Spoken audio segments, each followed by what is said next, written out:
In den letzten Wochen und Monaten gibt es in den Medien immer wieder Schlagzeilen, die auf eine sehr eindrückliche Weise vor den Gefahren künstlicher Intelligenz bzw. KI warnen. Die Berliner Zeitung schreibt am 17.04.2023, kurz vor dem Durchbruch, gottgleiche KI könnte laut Experte die Menschheit zerstören. Die Branche rase aktuell auf die Entwicklung einer allmächtigen Technologie zu. Der KI-Experte Ian Hogarth richtet einen eindringlichen Appell an Unternehmen. Eine gottähnliche KI könnte eine Kraft sein, die sich unserer Kontrolle oder unserem Verständnis entzieht und die Veralterung oder Zerstörung der menschlichen Rasse einleiten könnte. Das klingt wie in einem Science-Fiction-Film, aber für viele Experten auf diesem Gebiet scheint das eine realistische Vorstellung zu sein. Hier ist ein Artikel von der FAZ vom 29.03.2023. Gruppe um Elon Musk stoppt die Entwicklung noch größerer KIs. Namhafte Forscher in der künstlichen Intelligenz und bekannte Technologieunternehmer wie Tesla-Chef Elon Musk und Apple-Mitgründer Steve Wozniak fordern in einem dramatischen Aufruf, die Entwicklung riesiger KI-Systeme sofort zu unterbrechen. Sie haben die große Sorge, dass die Weiterentwicklung der Technologie dazu führen könnte, dass sie in den Händen von bösen Menschen dazu benutzt werden könnte, die Menschheit in den Untergang zu stürzen.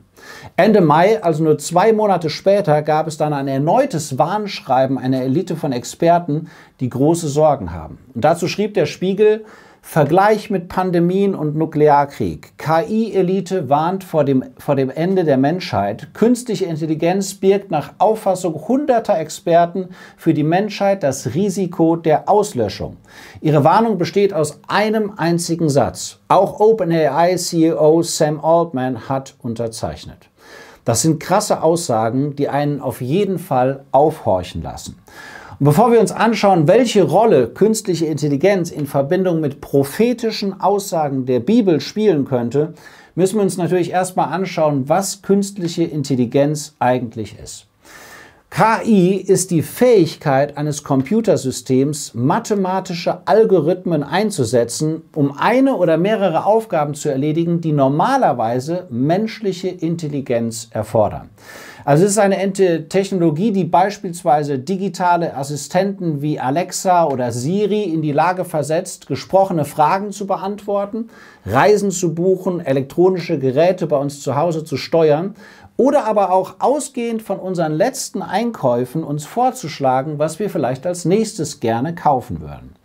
In den letzten Monaten hat ChatGPT oft für Schlagzeilen gesorgt. Das ist ein künstliche Intelligenz-Chatbot, das Fragen so beantworten kann, dass sie sich zum Teil kaum noch von menschlichen Antworten unterscheiden lassen. Und ChatGPT kann außerdem Texte zusammenfassen, umschreiben, übersetzen oder sogar Aufsätze formulieren. Wir schauen uns nochmal genauer an, was es mit ChatGPT auf sich hat in einem anderen Video, weil das sehr wichtig ist. Bei künstlicher Intelligenz kann man ganz grob zwischen 2 Kategorien unterscheiden. Künstliche spezielle Intelligenz und künstliche allgemeine Intelligenz. Künstliche spezielle Intelligenz kann eine bestimmte Aufgabe sehr gut ausführen, wie zum Beispiel Spracherkennung oder Bildanalyse bzw. Gesichtserkennung. Aber ihr fehlt die Fähigkeit, Aufgaben außerhalb ihres speziellen Bereichs zu erledigen. Allgemeine künstliche Intelligenz soll die Fähigkeit haben, Wissen über eine breite Palette von Aufgaben auf einer Ebene zu verstehen, zu lernen und auch anzuwenden. Und zwar so, dass die Fähigkeit mit der eines Menschen vergleichbar ist. Die Idee ist, dass künstliche allgemeine Intelligenz jede intellektuelle Aufgabe ausführen könnte, die ein Mensch tun kann. Es könnte neue Fähigkeiten lernen, komplexe Konzepte verstehen und sich auf die gleiche Weise an neue Situationen anpassen wie ein Mensch. Aber sogar noch mehr als das, es gibt einige Wissenschaftler, die davon ausgehen, dass bald ein Moment erreicht sein wird, an dem Maschinen eine größere Intelligenz aufweisen als der Mensch. Und dass die rasante Weiterentwicklung durch künstliche Intelligenz eben zu technologischer Singularität führen wird. Technologische Singularität ist die Entwicklung einer Superintelligenz, die durch den Gebrauch immer weiterentwickelter Technologien irgendwann zustande kommt. Und ab dem Einsetzen der Singularität können sich Maschinen dann mit Hilfe künstlicher Intelligenz selbstständig weiterentwickeln und verbessern. Also es ist ein Punkt, an dem es dann kein Zurück mehr gibt. Und damit gehen natürlich dann Szenarien einher, in denen der Mensch die Kontrolle über die Maschinen verliert, weil sie viel intelligenter sind als er und ihn deshalb dominieren. Und die Frage, die immer mehr Wissenschaftler stellen, die lautet, was passiert dann mit der Menschheit? Also ich sage nicht, dass das so kommen wird. Mir geht es nur darum, mal aufzuzeigen, wo wir heute angekommen sind und was die führenden Köpfe im Bereich künstliche Intelligenz heute beschäftigt. Der Jesus hat den Pharisäern mal gesagt, das Aussehen des Himmels wisst ihr zwar zu beurteilen, aber die Zeichen der Zeiten könnt ihr nicht beurteilen. Und wenn wir das auf uns anwenden, dann können wir sagen, wir sollen offene Augen für die Zeichen der Zeit haben. Und dabei müssen wir uns bewusst machen, dass es noch nie eine Phase in der Geschichte der Menschheit gab, in der innerhalb so kurzer Zeit so viele technische Neuentwicklungen stattgefunden haben, die unser Leben so massiv verändert haben wie in den letzten Jahren. In den 1980er Jahren wurden Desktop-Computer und Laptops mit Mikroprozessoren entwickelt, sowie CD-Player, also ein Meilenstein in der Veränderung von analogen zu digitalen Medien. In den 90er Jahren kam dann das Internet auf und das hat die Art und Weise, wie wir auf Informationen zugreifen und sie teilen, maßgeblich verändert. Und damit einher ging die Entwicklung von Internetsuchmaschinen wie Google, um besser Informationen finden zu können. 1994 wurde die erste digitale Kamera erfunden und das hat die Art, wie wir Bilder aufnehmen und teilen, stark verändert. Und in den 2000ern kamen immer mehr Mobilfunkgeräte und dann auch Smartphones auf den Markt. Und das war der Beginn der Handy-Revolution. Und das hat unsere Art und Weise der Kommunikation massiv beeinflusst. In der Zeit wurden auch die sozialen Medien wie Facebook, Instagram, YouTube oder Twitter erfunden. Und dadurch entstanden Plattformen, die es sehr leicht machen, mit Menschen auf der ganzen Welt zu connecten und Informationen zu teilen. Und dann kam in den 2010ern immer mehr die künstliche Intelligenz in den Fokus. 2012, da hat ein neuronales Netzwerk den Bilderkennungswettbewerb gewonnen. Und heute gibt es mit Hilfe von künstlicher Intelligenz inzwischen sehr weit entwickelte Gesichtserkennungssoftware, was vor 20 Jahren noch Science-Fiction-Gedanken waren. Inzwischen gibt es selbstfahrende Autos, die mit Hilfe von künstlicher Intelligenz navigiert werden. Die virtuelle Realität ist immer mehr am Kommen. Smartphones sind zur Normalität geworden und Menschen sprechen inzwischen mit digitalen Assistenten wie Siri, Alexa oder Google Assistant, die ihnen Antworten auf ihre Fragen geben. Es gibt Chatbots wie ChatGPT, die mit Hilfe von künstlicher Intelligenz Antworten oder Texte produzieren, die man zum Teil kaum noch von menschlichen Antworten unterscheiden kann. Und die technologische Entwicklung, die geht unaufhaltsam weiter, und zwar mit rasendem Tempo. Und es steht außer Frage, dass wir uns in der Endzeit befinden und dass die aktuelle technische Revolution uns ganz nah an die Geschehnisse bringt, von denen das Buch der Offenbarung in den Kapiteln 6 bis 19 berichtet. Wie weit ist es noch bis zu dem sprechenden Bild, bis zu dem Malzeichen des Tieres oder zu absoluter Überwachung und Kontrolle, was in Offenbarung 13 beschrieben wird?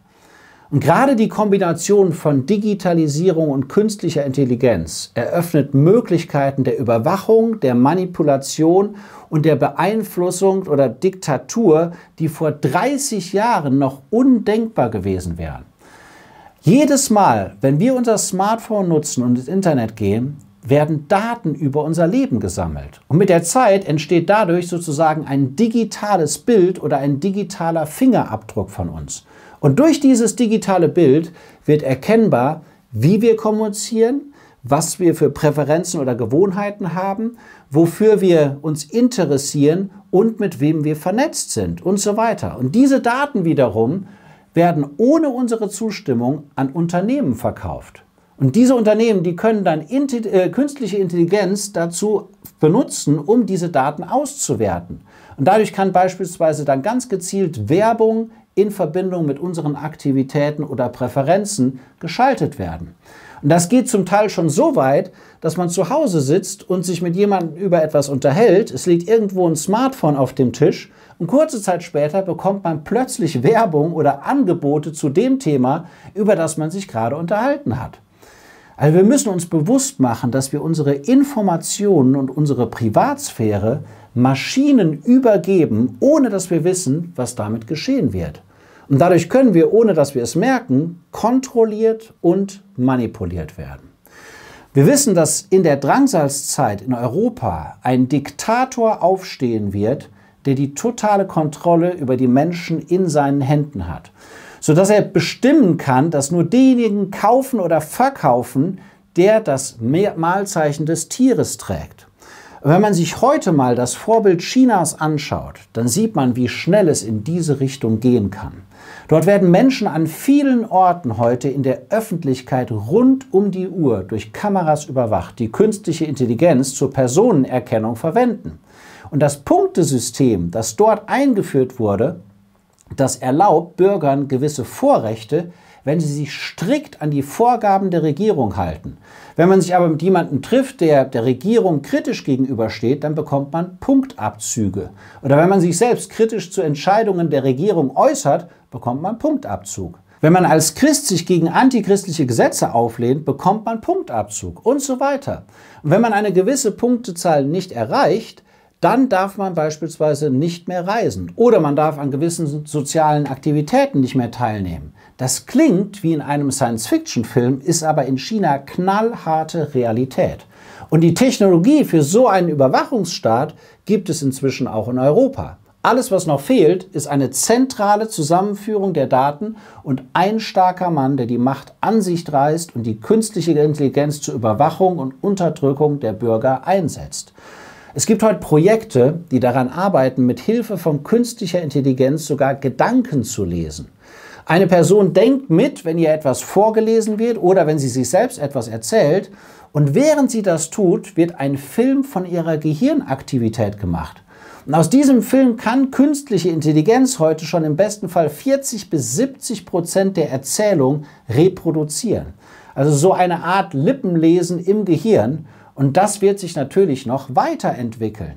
Dazu kommt noch, dass auch der Transhumanismus in der letzten Zeit immer weiter gepusht wird. Transhumanismus, das ist eine philosophische und wissenschaftliche Bewegung, die mit Hilfe von Technologien wie künstlicher Intelligenz, Gentechnik, Biotechnologie, Neurotechnologie oder Nanotechnologie versucht, Beschränkungen des menschlichen Körpers zu verlangsamen, umzukehren oder sogar zu überwinden. Also der moderne Turmbau zu Babel, könnte man sagen. Mit Hilfe von Technologien will der Mensch versuchen, eine Form der Unsterblichkeit zu erreichen, also ewiges Leben.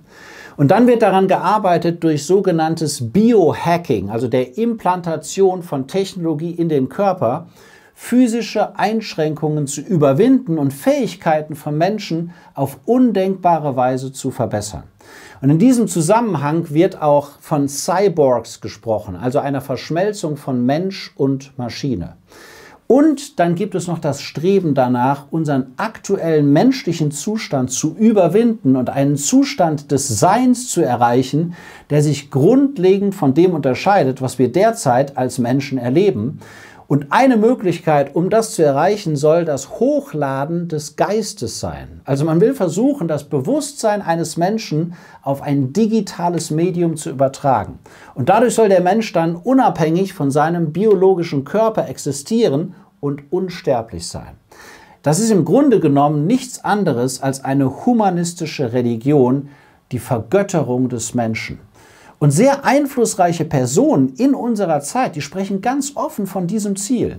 Yuval Harari, das ist ein Professor für Geschichte an der Hebräischen Universität in Jerusalem, der hat ein Buch geschrieben, das Homo Deus heißt, also der Menschengott.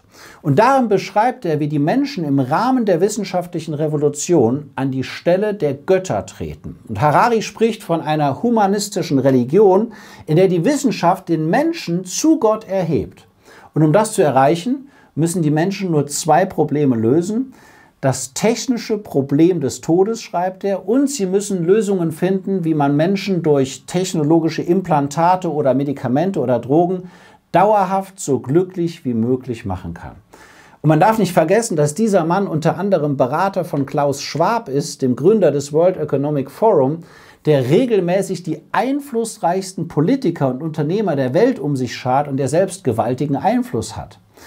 Die Idee übrigens von Homo Deus, die zieht sich durch die ganze Menschheitsgeschichte. Adam und Eva, die wollten wie Gott sein und genau deshalb haben sie von der verbotenen Frucht gegessen. Auch die römischen Kaiser damals, die wurden zu Göttern erhoben. Und es dauert nicht mehr lange, dann wird der Antichrist öffentlich auftreten. Und von diesem Menschen, da heißt es in 2. Thessalonicher Kapitel 2, dass er sich in den Tempel Gottes setzt und sich selbst darstellt, dass er Gott sei. Also er wird die Welt durch falsche Wunder und Zeichen verführen und selbst behaupten, er sei Gott. Und außerdem wird in Offenbarung 13 gezeigt, dass er von Satan die Macht bekommt, dem Bild des europäischen Herrschers Odem zu geben. Nicht Leben, sondern Odem. Denn Leben kann nur Gott geben. Aber der Odem deutet vielleicht darauf hin, dass es eine Art Nachahmung von Leben ist. Also künstliches Leben, das einen okkulten Hintergrund hat. John Lennox, der schreibt, dass es durchaus sein kann, dass es sich hier um einen hochentwickelten humanoiden Roboter handelt, der mit künstlicher Intelligenz oder sogar künstlicher allgemeiner Intelligenz ausgestattet ist. Was auch immer es ist, es hat auf jeden Fall Odem, es kann reden und es hat die Macht zu bewirken, dass alle getötet werden, die das Bild des Tieres nicht anbeten. Es ist also in der Lage, rebellisches, antisoziales Verhalten zu erkennen und es kann die Haltung der Menschen zu dem Tier bestimmen. Das ist ganz wichtig. So etwas wäre durch KI kontrollierte Gesichtserkennung und soziale Überwachung überhaupt kein Problem. Und außerdem werden die Menschen dazu gezwungen, das Mahlzeichen des Tieres anzunehmen. Wir wissen nicht genau, wie dieses Mahlzeichen aussieht. Es ist irgendwas, das deutlich macht, ob eine Person sozial akzeptiert ist oder nicht. Ob sie die Erlaubnis hat, zu kaufen und zu verkaufen oder nicht. Und das erinnert natürlich an das, was heute schon in abgeschwächter Form im chinesischen Überwachungssystem praktiziert wird. Also die Welt steht wirklich auf dem Kopf. Die Wissenschaft versucht, aus Menschen Götter zu machen und dabei wird sie kläglich scheitern, ähnlich wie bei dem Turmbau zu Babel damals. Aber wir Christen, wir haben eine geniale Botschaft und die ist eigentlich genau das Entgegengesetzte von dem, was die Menschen heute krampfhaft versuchen. Die christliche Botschaft ist, dass vor 2000 Jahren der lebendige Gott in Jesus Christus Mensch wurde. Er hat sich nicht erhöht, sondern erniedrigt. Er wurde Mensch, um sterben zu können. Denn das war der einzige Weg, um die Frage der Sünde und des Todes zu lösen. Denn der Mensch, der braucht kein technisches Upgrade. Der Mensch braucht Vergebung, Erlösung und ein ganz neues Leben. Und durch den Tod und die Auferstehung von Jesus Christus ist genau das möglich geworden. Wenn wir Gott glauben und ihm vertrauen, dann bekommen wir Anteil am Leben Gottes. Dann werden wir zu seinen Kindern und dann haben wir die beste Hoffnung, die es gibt, auf die wir uns wirklich fest verlassen können. Künstliche Intelligenz, die ist tatsächlich künstlich und durch sie kann der Mensch weder seinen Geist in einer Cloud hochladen, noch kann künstliche Intelligenz bewirken, dass der menschliche Körper irgendwie unsterblich wird. Aber das, was Gott uns gibt, ist nicht künstlich, sondern wahrhaftig, das ist echt. Durch Jesus Christus schenkt er jedem, der an ihn glaubt, ewiges Leben. Das hat er versprochen. Und wenn Jesus bald wiederkommt, um die Gläubigen zu sich zu nehmen, dann werden wir einen perfekten Auferstehungskörper bekommen. Das heißt, einen genialen Körper, der keinerlei Technologie benötigt. Und ein besseres Upgrade, das gibt es nicht.